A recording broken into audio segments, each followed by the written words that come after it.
কথা বলো, আগেকার দিনের কটা মেয়ের কি চুল ছোট ছিল, সবাইকারই চুল বড়, কোমর অবধি সবাইকার অ্যাভারেজ, পাতলা হোক মোটা হোক সবাইকারই।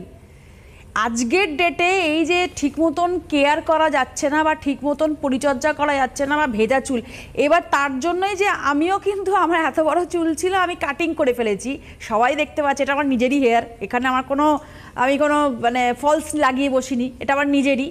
তো আমি কাটিং করেছি কেন, তার পেছনেও কারণ আছে, এই যে প্রসঙ্গ উঠে আসছে, কারণ আমাকে দীর্ঘদিন ধরে ওয়ার্কশপ করতে করতে আমি দেখেছিলাম এই যে ঠিক আমার ওরকম অ্যাজ ইট ইজ ওই কারণটাই হতো। সকালবেলা ধরো 7টার সময় আমি কোথাও বেরোচ্ছি, আমার শ্যাম্পু করা চুলে আমি কখনোই চুলটাকে ছেড়ে বেরোতে পারছি না, যেহেতু আমাকে পলিউশনে বেরোতে হবে, যার ফলে আমার চুলের মধ্যে যা শ্যাম্পু করে বেরোলাম আবার ধুলোবালি লেগে গেল। এবার যখন আমি কাস্টমারের সামনে গিয়ে বসলাম, আমার চুলটা পুরো একদম তেল তেলে করছে, চুলটা রুক্ষ লাগছে, পুরো জটা জটা লাগছে, মানে ফ্রিজি হেয়ার হয়ে গেল।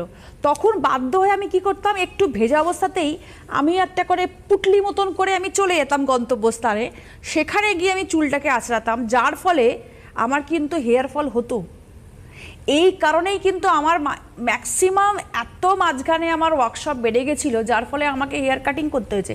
কিন্তু সিল্কি স্মুথ যে টপিকটা আজকে লেখা হয়েছে, যে সিল্কি স্মুথ যেটা আজকে বলা হয়েছে, আমার কিন্তু হেয়ার সিল্কি স্মুথ, তার জন্য কিন্তু আমি পরিচর্যা করি। আচ্ছা, কি করো?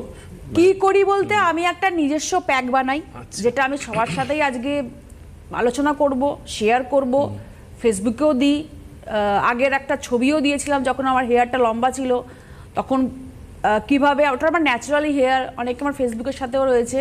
তো এই বড় ছোটোর ব্যাপার নেই, যেটা আমি প্রসঙ্গে আসছি, দেখো যে পাতলা মোটা বড় ছোট এর কোনো ব্যাপার নেই, ব্যাপারটা হচ্ছে হেলদি, শাইনিং আর স্মুথ, আর চুলটা হচ্ছে একদম পুরো ফ্রিজি হবে না, সিল্কি থাকবে ব্যাপারটা, আর গ্লো, স্কিনের মতন গ্লো করবে, এটাই হচ্ছে হেলদি হেয়ারের রহস্য। আচ্ছা, মানে চুলেরও গ্লো হয়? চুলেরও গ্লো হয়। আচ্ছা, কেউ যদি ভাবে যে দেখো চুল ম্যারম্যারে করা মানে, চুল ফ্যাকাশে হয়ে যাওয়া মানে, চুল ডিসকালার্ড হয়ে যাওয়া মানে কিন্তু মানে আনহেলদি হেয়ারের সিম্বল। আচ্ছা, ঠিক। দেখো, তুমি তো একটা জিনিস খুব ভালো শুরু করেছো, তুমি একটা পাস্ট থেকে শুরু করেছো।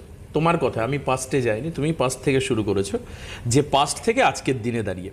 এবার তোমার কি মনে হয় যে এই যে মানে আজকে যে ধরনের আমরা চুল ছোট করছি বা চুল যেভাবে ছোট করে কাটছি, বা তুমি বললে যে তোমার লেন্দি ছিল সেটাকে শর্ট করেছো, এরপরে এর যে প্রপার মেনটেনেন্সটা সেটা আমরা মানে কিভাবে করব, বা যারা ধরো তোমার ওয়ার্কিং লেডিজ রয়েছে তারাই বা সেটা কি করে হ্যান্ডেল করবে, তারা কি করে এই রেস্ট্রিকশনগুলোকে মানবে?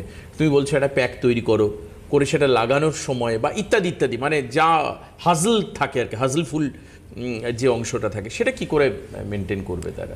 দেখো, কোমর অবধি চুল যাদের রয়েছে তাদের কিন্তু শ্যাম্পু তারা অত সহজে সপ্তাহে 3 থেকে 4 দিন করতে পারে না। আচ্ছা, তারা হয়তো সপ্তাহে 2 দিন শ্যাম্পু করে, কিন্তু শ্যাম্পুটা ঠিকঠাক ভাবে করছে কিনা সেটাই হচ্ছে আলোচ্য বিষয়। মানে আজকে আমি জাস্ট তাড়াহুড়োর মধ্যে আমার লম্বা চুল, কিন্তু আমি সেটাকে মেনটেন করছি, আমি সপ্তাহে 4 থেকে 5 দিন শ্যাম্পু করছি, কিন্তু কিভাবে শ্যাম্পু করছি, তাড়াহুড়োর মধ্যে মাথায় জাস্ট দিচ্ছি, একটু বুলিয়ে নিয়ে জল দিয়ে ধুয়ে নিচ্ছি, তাহলে কি আমার শ্যাম্পুটা হচ্ছে, আমার ক্লিন স্ক্যাল্পটা কি হচ্ছে না? তার প্রসিজিওর কি তাহলে? আবার শ্যাম্পুর প্রসিজিওর তো তাহলে বলতে অবশ্যই তাই। মাথায় স্ক্যাল্পে যখন আমি শ্যাম্পু দিচ্ছি, তখন আমি কিন্তু ওয়েট স্ক্যাল্পে দিতে হবে প্রথম কথা। ও, মানে প্রথমে জল দিয়ে নিতে হবে? প্রথমে জল দিয়ে ভালো করে ধুয়ে নিতে হবে, শুকনো চুলে কখনোই শ্যাম্পু দেবো না। দ্বিতীয় কথা হচ্ছে, আমার 1 কাপ জলের মধ্যে যদি আমি শ্যাম্পুটা ডাইলুট করে যদি আমি হেয়ারে দিই, বারবার করে বলছি, দেখো যেই শাইনিংটা পাওয়া যায় না সেই সময় তুমি এমনি শ্যাম্পু করলে সেটা পাবে না।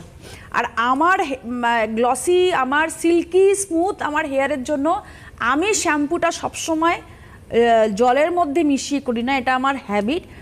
এতে খুশকিও দূর হয়, এতে চুল শাইনিংও করে, এতে আমার হেয়ারের মধ্যে অ্যান্টি অক্সিডেন্টও পাবে, সেটার জন্য আমি করি চায়ের লিকারের মধ্যে শ্যাম্পু মানে মিক্স করে। বেশি একটা সিক্রেট রিভিল হলো এক এক করে। তাহলে আমি আসছি, কিন্তু তার আগে আবার আপনাদেরকে বলে দিই যে ইমিডিয়েট আপনারা ফোন করুন। যেটা প্রবলেম হয় শেষের দিকে গিয়ে আপনারা ফোন করবেন হুড়োহুড়ি করে, তারপর দেখা যাবে যে কথা বলাও যাবে না, শোনাও যাবে না, আপনাদের প্রবলেমগুলো নিয়ে আলোচনাও হবে না। বেসিক ব্যাপার হচ্ছে, প্রথম দিকে আমাকে 2-4 জন বলেছেন যে আমরা অবাক হয়ে প্রোগ্রাম দেখি, শুনি, বা দোয়েল কি পরেছে, ওকে কতটা সুন্দর লাগছে, এগুলো দেখার চেষ্টা করে মানুষ, এগুলো প্রথম থেকেই মানুষ করে। কিন্তু ব্যাপার হচ্ছে সেটা না করে সেখান থেকে বেরিয়ে এসে ফোনটা করুন, মানে খানিকটা ওই মানে কি বলে একটা যে ক্যামোফ্ল্যাজ অবস্থা, সেখান থেকে বেরিয়ে আসুন, বেরিয়ে এসে আমাদেরকে ফোন করলে আমরা সলিউশনের কথা বলতে পারবো। আচ্ছা বেশ, তুমি বলছো যে চায়ের লিকার দিয়ে শ্যাম্পু করো তুমি। দেখো আমার বেসিক্যালি হচ্ছে আমার স্ক্যাল্প অয়েলি, সেই কারণে আমাকে ডেলি শ্যাম্পু করতে হয়। আচ্ছা। যেদিনকে আমি বাড়িতে থাকি সেদিনকে হয়তো আমি শ্যাম্পু করি না, কিন্তু তবু আমাকে কন্ডিশনারটা করতে হয়। কারণ হচ্ছে আমার মানে বাড়িতে থাকলেও আমার ফেসবুক লাইভ বলো, আমার সব কিছুই কাস্টমার সাথে আমাকে ডিল করতে হয়। আমি একটা ফোন নিই। আচ্ছা, কে রয়েছেন ফোনে?